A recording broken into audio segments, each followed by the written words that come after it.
तो स्वागत है आपका मेरे यूट्यूब चैनल पर। मैं आज आपके लाई हूँ फिर से इन्वायरमेंटल इकोलॉजी के कुछ क्वेश्चंस जो आपके एग्जाम के लिए इंपॉर्टेंट होने वाले हैं। तो चलिए शुरू करते हैं। इकोलॉजिकल सेक्शन में कौन सी अवस्था सबसे स्थिर मानी जाती है? कौन सी अवस्था सबसे स्थिर मानी जाती है इकोलॉजिकल सेक्शन में? तो वह है आपकी क्लाइमेक्स कम्युनिटी। कौन सी है? Climax community.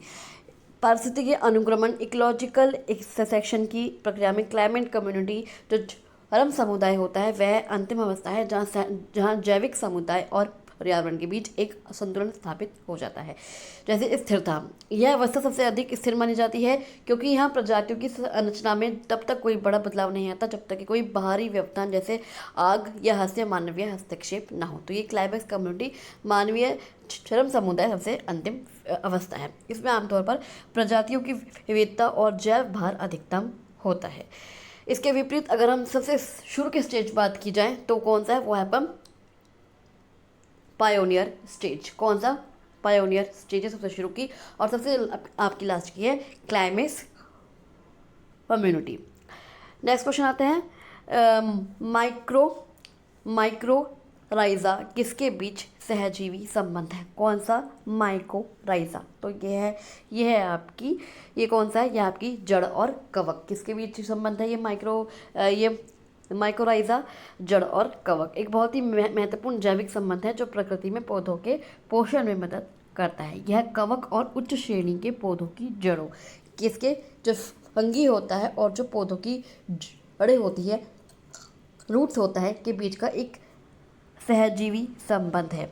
पौधों को लाभ कवच मिट्टी से फास्फोरस और अन्य खनिज तत्वों को सोखकर पौधों तक पहुंचाता है। यह जड़ों की अवशोषण क्षमता को बढ़ा देता है। नेक्स्ट क्वेश्चन आते हैं। डैनिफिकेशन प्रक्रिया में क्या होता है? कौन सी प्रक्रिया में?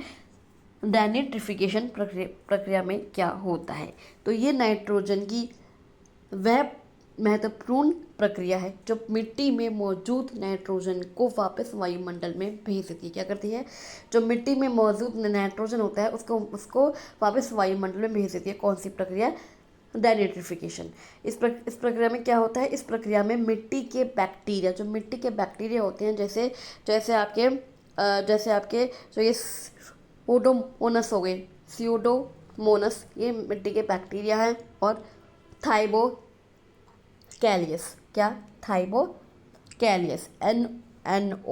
NO3 को ऐसे नाइट्रोजन या कभी कभी नाइट्रस ऑक्साइड में बदल देते हैं। क्या करते हैं? NO3 को, जो नाइट्रेट होते हैं, नाइट्रेट को ऐसे नाइट्रोजन में बदल देते हैं। तो इसका आंसर होगा ऑप्शन 2, NO3 से NO2 में बदल देते हैं। यह प्रक्रिया आमतौर पर एरोबिक स्थितियों में होती है, जैसे कि जलभराव वाली मिट्टी में जो ऑक्सीजन की कमी होती है। नेक्स्ट क्वेश्चन आते हैं। फ्लैगशिप स्पाइसेस का मुख्य उद्देश्य क्या होता है? क्या होता है फ्लैगशिप स्पाइसेस का मुख्य उद्देश्य? जो ध्वजधारी प्रजातियाँ होती हैं, ध्वजधारी प्रजाति का मुख्य उद्देश्य क्या होता है? संरक्षण के प्रति जन जागरूकता बढ़ाना। ये वह प्रजाति हैं जिसे किसी विशेष पारिस्थितिकी तंत्र या संरक्षण के मुद्दे के लिए एक प्रति या राजदूत के रूप में चुना जाता है। इन प्रजातियों का चुनाव अक्सर उनकी लोकप्रियता, सुंदरता या सांस्कृतिक महत्व के आधार पर किया जाता है ताकि लोगों का ध्यान और समर्थन संरक्षण कार्यों की ओर आकर्षित किया जा सके। जैसे आप मान लीजिए बंगाल टाइगर हो गया, जो भारत का बंगाल टाइगर है, या फिर एशियाई हाथी और नीली वेल्ड। नेक्स्ट क्वेश्चन आते हैं। इकोलॉजिकल हॉटस्पॉट की अवधारणा किसने दी थी? इकोलॉजिकल हॉटस्पॉट की अवधारणा तो वो की थी नॉर्मन मायर्स ने। किसने? Option A, Norman Myers. Ecological hotspot, पारिस्थितिकी हॉटस्पॉट की जो अवधारणा की थी सबसे पहले ब्रिटिश पारिस्थितिकी विज्ञानी नॉर्मन मायर्स ने 1988 में कब पेश की थी? ये भी आपका क्वेश्चन आ सकता है एग्जाम में, कब दी थी? 1988 में दी थी। किसी क्षेत्र को डाइवर्सिटी हॉटस्पॉट घोषित करने के लिए दो मुख्य मापदंड पूरे होने चाहिए, दो आपके क्राइटेरिया पूरे होने चाहिए। एक तो है स्थानिकता, वहाँ कम से कम 1500 संवहनी पौधे, जो 1500 वैस्कुलर प्लांट्स होने चाहिए जो दुनिया में कहीं ना पाए जाते हों, यानी कि वे वहाँ के स्थानीय हों। उसके बाद खतरा, उस क्षेत्र की कम से कम 70% मूल प्राकृतिक वनस्पति नष्ट होनी चाहिए, तभी उसे इकोलॉजिकल हॉटस्पॉट कहा जा सकता है। नेक्स्ट क्वेश्चन आते हैं, नेट ज़ीरो एमिशन का अर्थ क्या है? किसका नेट ज़ीरो एमिशन? तो उसका अर्थ है उत्सर्जन और अवशोषण के बीच संतुलन। क्या? उत्सर्जन और अवशोषण के बीच संतुलन। नेट ज़ीरो एमिशन, उत्सर्जन का मतलब यह नहीं है कि ग्रीन हाउस गैसों का उत्सर्जन पूरी तरह से शून्य कर दिया जाएगा, बल्कि यह एक संतुलन की स्थिति है कि जो ग्रीन हाउस गैसें हैं वो कम से कम उनका उत्सर्जन किया जा सके। इसका अर्थ है कि मानव गतिविधियों द्वारा वातावरण में जितनी ग्रीन हाउस गैसें ऐसे कार्बन डाइऑक्साइड हो गई छोड़ी जा रही है, उतनी ही मात्रा को प्राकृतिक तरीकों या तकनीकी तरीकों के माध्यम से वातावरण से हटाया जाना चाहिए। मान लीजिए पौधे हो गए, पेड़ पौधे लगाओ, जिससे कि कार्बन डाइऑक्साइड तो ठीक है आ रही है, पर उसे सोखा भी जा सके। नेक्स्ट क्वेश्चन आते हैं, बायोटिक पोटेंशियल क्या दर्शाता है? कौन सा पोटेंशियल? Biotic potential. तो ये दर्शाता है आपका अधिकतम प्रजनन क्षमता। अधिकतम प्रजनन क्षमता, बायोटिक पोटेंशियल जैविक क्षमता किसी प्रजाति की वह अधिकतम दर है जिस पर उसकी जनसंख्या अनुकूल परिस्थितियों में बढ़ सकती है। जब किसी जीव को असीमित संसाधन मिले, भाई भोजन भी मिले, पानी भी मिले, स्थान भी मिले और कोई शिकारी या बीमारी ना हो, तो वह जीव अपनी पूरी क्षमता से प्रजनन करता है। इस अधिकतम प्रजनन दर को ही बायोटिक पोटेंशियल कहते हैं। यह प्रजाति के जीवन चक्र, एक बार में पैदा होने वाले बच्चों की संख्या और प्रजनन की आवृत्ति पर निर्भर करता है। नेक्स्ट क्वेश्चन आते हैं, रामसर कन्वेंशन किससे संबंधित है? कौन सा? Ramsar convention. तो ये आपकी आर्द्र भूमि से किससे संबंधित है? ये आपकी आर्द्र भूमि संरक्षण से संबंधित है। यह एक अंतर्राष्ट्रीय संधि है जो आर्द्र भूमि, जो वेटलैंड्स हो गई, के संरक्षण और उनके संसाधनों के विवेकपूर्ण उपयोग के लिए बनाई गई है। यह संधि 2 फरवरी 1971 कब हुई थी? यह संधि हुई थी 2 फरवरी 1971 को ईरान के रामसर शहर में अपनाई गई थी। इसी कारण 2 फरवरी को हर साल विश्व आर्द्रभूमि दिवस, वर्ल्ड वेटलैंड्स डे भी मनाया जाता है। क्या उद्देश्य है इस आर्द्रभूमि डे का, वेटलैंड्स डे का? तलतली भूमि, झीलों, नदियों और तटीय क्षेत्रों जैसे पारिस्थितिकी तंत्र को बचाना, जो जैव विविधता और जल शुद्धिकरण के लिए महत्वपूर्ण है। नेक्स्ट क्वेश्चन आता है, इकोलॉजिकल एम्पलीट्यूड का अर्थ क्या होता है? किसका? इकोलॉजिकल एम्पलीट्यूड का। तो वो होता है किसी प्रजाति की सहनशीलता सीमा। क्या? किसी प्रजाति की सहनशीलता सीमा। इकोलॉजिकल एम्पलीट्यूड पारिस्थितिकी आयाम एक महत्वपूर्ण अवधारणा है जो क्या बताती है कि कोई जीव किन परिस्थितियों में जीवित रह सकता है। प्रत्येक जीव के लिए जीवित रहने के लिए कुछ विशिष्ट पर्यावरणीय कारक जैसे तापमान हो गया, आर्द्रता हो गया, प्रकाश हो गया या भोजन आवश्यक होते हैं। इन कारकों की यह न्यूनतम और अधिकतम सीमा जिसके भीतर एक प्रजाति जीवित रह सकती है और प्रजनन कर सकती है, उसे ही इकोलॉजिकल एम्पलीट्यूड कहते हैं। नेक्स्ट क्वेश्चन आता है, फाइटो रेमेडिएशन में क्या उपयोग किया जाता है? तो उसमें उपयोग किया जाता है आपका पौधों द्वारा प्रदूषण हटाना। क्या? पौधों द्वारा प्रदूषण हटाना। फाइटो रेमेडिएशन एक पर्यावरण के अनुकूल तकनीक है जिसमें प्रदूषित मिट्टी, पानी या हवा को साफ करने के लिए जीवित पौधों को उपयोग किया जाता है। भाई प्रदूषित मिट्टी हो गई, पानी हो गया या हवा हो गया, किसका उपयोग किया जाता है? जीवित पौधों का। यह प्रक्रिया कैसे काम करती है वो देखते हैं। पौधे अपनी जड़ों के माध्यम से प्रदूषकों जैसे भारी धातु हो गई, कीटनाशक हो गया, तेल हो गया, सोख लेते हैं या उन्हें निष्क्रिय कर देते हैं। इसमें कौन कौन से तरीके शामिल होते हैं? इसमें शामिल होते हैं, एक तो फाइटो एक्सट्रैक्शन। क्या? Phyto extraction.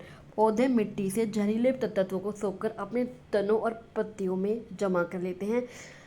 फाइटो डिग्रेडेशन, पौधे प्रदूषकों को तोड़कर कम हानिकारक पदार्थों में बदल देते हैं। या फिर रिजोफिल्ट्रेशन, पौधों की जड़ें पानी से प्रदूषकों को छान लेती हैं। तो इससे क्या, पौधे आपकी हवा को और मिट्टी को या फिर पानी को प्रदूषित होने से बचाते हैं। नेक्स्ट क्वेश्चन आता है, ब्लू फ्लैग सर्टिफिकेशन किससे संबंधित है? कौन सा? Blue flag certification. तो ये संबंधित है स्वच्छ एवं पर्यावरण अनुकूल समुद्र तट। क्या? स्वच्छ एवं पर्यावरण अनुकूल समुद्र तट। ब्लू फ्लैग सर्टिफिकेशन दुनिया के सबसे स्वच्छ और सुरक्षित समुद्री तटों को दिया जाने वाला एक अंतर्राष्ट्रीय इको लेबल है। यह प्रमाणन डेनमार्क की एक गैर लाभकारी संस्था है। क्या है ये डेनमार्क की एक गैर लाभकारी संस्था है के द्वारा प्रदान किया जाता है ये आपका ब्लू फ्लैग सर्टिफिकेशन। किसी किसी तट को यह सर्टिफिकेशन मिलने के लिए 33 कठोर मापदंडों को पूरा करना होता है, जिन्हें 4 रूप से आपका 4 श्रेणियों में बांटा गया है। एक कौन सी है? पर्यावरणीय शिक्षा और सूचना, पानी की गुणवत्ता अच्छी होनी चाहिए, पर्यावरणीय शिक्षा और सूचना फैली होनी चाहिए, पर्यावरणीय प्रबंधन होने चाहिए और सुरक्षा और सेवाएं होनी चाहिए। भारत के पास कई ब्लू फ्लैग प्रमाणित समुद्र तट हैं, जैसे ओडिशा का गोल्डन बीच है। ओडिशा गोल्डन बीच भी आपका ब्लू फ्लैग सर्टिफाइड है। उसके बाद गुजरात का शिवराजपुर तट भी है और अंडमान का राधानगर बीच भी है। नेक्स्ट क्वेश्चन आता है, स्पाइसेस रिचनेस क्या दर्शाती है? क्या दर्शाती है स्पाइसेस रिचनेस? तो वो दर्शाती है किसी क्षेत्र में प्रजातियों की संख्या। क्या? किसी क्षेत्र में प्रजातियों की संख्या। स्पाइसेस रिचनेस जैव विविधता का मापन का सबसे सरल तरीका है। यह एक निश्चित भौगोलिक क्षेत्र या पारिस्थितिकी तंत्र के भीतर मौजूद विभिन्न प्रजातियों की कुल संख्या को दर्शाता है। मान लीजिए एक जंगल में 50 तरह के पेड़ हैं, तो 20 तरह के पक्षी और 10 तरह के स्तनधारी जीव हैं, तो वहाँ की जो स्पाइसेस रिचनेस होगी वो इन सब का टोटल होगी मान लीजिए 80। नेक्स्ट क्वेश्चन आता है, इन्वायरमेंटल रेजिस्टेंस किसे प्रभावित करता है? क्या? इन्वायरमेंटल रेजिस्टेंस, तो वो प्रभावित करता है जनसंख्या वृद्धि को। किसे? जनसंख्या वृद्धि को। इन्वायरमेंटल रेजिस्टेंस उन सभी कारकों का योग है जो किसी प्रजाति की जनसंख्या को उसके अधिकतम क्षमता तक बढ़ने से रोकते हैं। कैसे काम करता है ये स्पाइसेस इन्वायरमेंटल रेजिस्टेंस? प्रकृति में कोई भी जनसंख्या असीमित रूप से नहीं बढ़ सकती। जैसे जैसे जनसंख्या बढ़ती है, पर्यावरणीय प्रतिरोध के कारण प्रभावी होने लगते हैं, जो वृद्धि दर को धीमा कर देते हैं। क्या है इसका महत्व? कैरिंग कैपेसिटी, पर्यावरण प्रतिरोधी वह बल है जो निर्धारित करता है कि कोई वातावरण अधिकतम कितने जीवों को सहारा दे सकता है। नेक्स्ट क्वेश्चन आता है, अम्ब्रेला स्पाइसेस संरक्षण का क्या उद्देश्य होता है? किसका? अम्ब्रेला स्पाइसेस का। तो उसका उद्देश्य होता है एक प्रजाति के साथ पूरे आवास का संरक्षण। अम्ब्रेला स्पाइसेस क्या है? अम्ब्रेला प्रजाति उन प्रजातियों को कहा जाता है जिन्हें संरक्षित करने के लिए उठाए गए कदम अप्रत्यक्ष रूप से उसी आवास में रहने वाली अन्य प्रजातियों को भी सुरक्षा प्रदान करते हैं। भाई ये नहीं केवल उन्हें सुरक्षा प्रदान करें, उनके साथ और भी जो रहने वाली प्रजाति हैं उन्हें भी सुरक्षा प्रदान करते हैं। क्या अवधारणा कैसे काम करती है? विस्तृत आवास। अम्ब्रेला प्रजातियां आमतौर पर वे होती हैं जिन्हें जीवित रहने के लिए बहुत बड़े श्रेष्ठ या विशिष्ट पारिस्थितिकी तंत्र की आवश्यकता होती है। जब हम टाइगर या हाथी जैसे किसी अम्ब्रेला प्रजाति को बचाने के लिए एक विशाल जंगल को संरक्षित घोषित करते हैं, तो उस जंगल में रहने वाले हजारों अन्य जीव जैसे पक्षी हो गए, छोटे पौधे हो गए, बिना किसी अलग प्रयास के अपने आप सुरक्षित हो जाते हैं। जैसे एक छाता उसके नीचे सभी खड़े लोगों को बारिश से बचाता है, वैसे ही यह प्रजाति अपने पारिस्थितिकी तंत्र की अन्य प्रजातियों के लिए एक सुरक्षा कवच का काम करती है।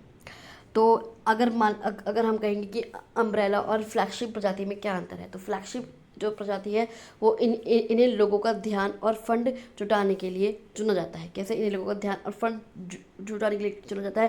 लेकिन जो अम्ब्रेला स्पाइसेस होती हैं इन्हें बड़े पैमाने पर जैव विविधता को सुरक्षा देने के लिए चुना जाता है, जैसे बाघ।